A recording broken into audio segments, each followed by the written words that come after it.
Breaking news సత్యం scam గుర్తుంది కదా. సత్యం computer scam. సత్యంను తిరిగేసి మేటాస్ను స్థాపించి అందులో సత్యం కంప్యూటర్స్ ఇన్వెస్టర్ల సొమ్మును తరలించి కోట్లాది రూపాయల స్కామ్కు తెరలేపారు. సత్యం కంప్యూటర్స్లో ఇన్వెస్ట్ చేసిన ఇన్వెస్టర్లను నిండా ముంచేసిన స్కామ్ అది. ప్రపంచవ్యాప్తంగా పెద్ద చర్చనీయాంశమైన స్కామ్ అది. సత్యం రామలింగరాజును జైలు పాలు చేసిన స్కామ్ అది. ఇప్పుడు అదే సత్యం మార్కెట్లో సత్యం కాంపౌండ్లో మరో స్కామ్ బయటకు రాబోతోంది. దాని పేరు కాల్ హెల్త్. ఇప్పుడు కాల్ హెల్త్ పేరుతో కోట్లాది రూపాయలు వసూలు చేసిన స్కామ్ బయటకు రాబోతోంది. మరో సత్యం బాంబు పేలబోతోందంటూ వార్తలు వస్తున్నాయి. ఇది సత్యం స్కామ్ నెంబర్ 2 అని పిలుస్తూ ఉన్నారు. ఈ కాల్ హెల్త్ పేరుతో ప్రముఖులతో కోట్లాది రూపాయలు పెట్టుబడులు పెట్టించారు. Call health services private limited పేరుతో ప్రముఖ సినీ ప్రముఖుల నుంచి అలాగే స్పోర్ట్స్ ప్రముఖుల నుంచి కోట్లాది రూపాయలు పెట్టుబడులు పెట్టించి ఇప్పుడు వారి నెత్తిన టోపీ పెట్టారు అని చెబుతున్నారు. సత్యం రామలింగరాజు తనయుడు తేజరాజు ఆలోచనలో రూపొందింది ఈ call health company. Call health అంటే ఇంటికే అన్ని వైద్య సేవలు వస్తాయి అని చెప్పారు. ఇంటికే అన్ని వైద్య సేవలు అందించడం ద్వారా పెద్ద ఎత్తున హెల్త్ మార్కెట్లో లాభాలు ఆర్జించవచ్చంటూ ప్రముఖుల నుంచి పెట్టుబడులను ఆకర్షించారు. ఆ తర్వాత కంపెనీ పత్తా లేదు, ఈ ప్రమోటర్స్ జాడ కనిపించటం లేదు అంటూ చర్చ జరుగుతుంది. తేజరాజు మాటలు విని పెట్టుబడులు పెట్టిన ప్రముఖుల్లో చిరంజీవి ఉన్నారు, నాగార్జున ఉన్నారు, నాగ చైతన్య, సురేష్ బాబు, పుల్లెల గోపీచంద్ వంటి ప్రముఖులు ఉన్నారు. చిరంజీవి, నాగార్జున, నాగ చైతన్య, సురేష్ బాబు, పుల్లెల గోపీచంద్ వంటి సినీ ప్రముఖులు, నిర్మాతలు, క్రీడా ప్రముఖులతో పెట్టుబడులు పెట్టించారు.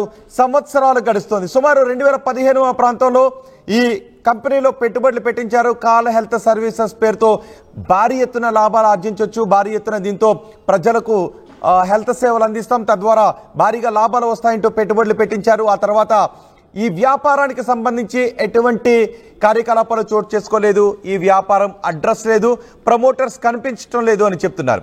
తమతో పెట్టుబడులు పెట్టించారు తేజరాజు తమ్ముడు రామరాజు. ఇప్పుడు తేజరాజు ఎక్కడున్నారో తెలీదు, రామరాజు ఎక్కడున్నారో తెలియదు అని చెబుతూ ఉన్నారు. ఇప్పుడు ఈ సినీ ప్రముఖులంతా కలిసి, సినీ క్రీడా ప్రముఖులంతా కలిసి ఫిర్యాదు చేయబోతున్నారు. తేజరాజు మోసంపై ఎకనామిక్ అఫెన్స్ వింగ్ కు ఫిర్యాదు చేయబోతున్నట్టుగా తెలుస్తోంది. దీంతో సత్యం కాంపౌండ్లో మరో కుంభకోణం బయటకు రాబోతోంది. ఎకనామిక్ అఫెన్స్ వింగ్ కు ఫిర్యాదు చేసిన తర్వాత ఎకనామిక్ అఫెన్స్ వింగ్ కేసు నమోదు చేసి దర్యాప్తు చేస్తే చాలా విషయాలు బయటకు వచ్చే అవకాశం ఉంటుందని చెప్తోంది. సో మనకి ఇప్పటికే గుర్తుంది సత్యం కంప్యూటర్స్ ఎంత మోసానికి పాల్పడిందో. సత్యం కంప్యూటర్స్లో ఉన్న కోట్లాది రూపాయల నిధులను మేటాస్కు తరలించి పెద్ద ఎత్తున ఆర్థిక కుంభకోణానికి పాల్పడ్డారు. దాంతో సత్యం కంప్యూటర్స్లో పెట్టుబడులు పెట్టిన వాళ్ళంతా రోడ్డున పడ్డారు. తాము ఇన్వెస్ట్ చేసిన సొమ్మునంతా పోగొట్టుకొని రోడ్డున పడ్డ పరిస్థితి ఉంది. ఇప్పుడు అదే సత్యం కాంపౌండ్లో మరో కుంభకోణం చోటు చేసుకుంది. త్వరలో ఆ కుంభకోణం బద్దలు కాబోతోందని ప్రచారం జరుగుతోంది.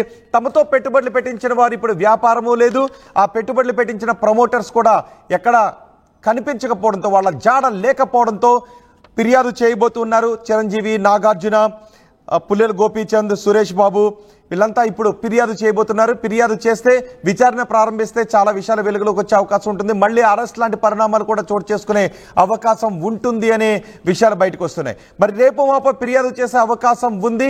దీనిపైన ఇప్పుడు సత్యం రామలింగరాజు ఏం చేయబోతున్నారు? వాళ్ళ సొమ్మును బ్యాక్ ఇవ్వబోతున్నారా? అలా బ్యాక్ ఇస్తే, వెనక్కిస్తే సరిపోతుందా? నేరం నుంచి తప్పించుకునే అవకాశం ఉందా? ఒకవేళ అలా ఇవ్వకపోతే ఎకనామిక్ అఫెన్స్ వింగ్ ఫిర్యాదు చేస్తే ఎటువంటి పరిణామాలు చోటు చేసుకుంటాయి అనేది ఇప్పుడు మార్కెట్ వర్గాల్లో పెద్ద ఎత్తున చర్చనీయాంశమైంది.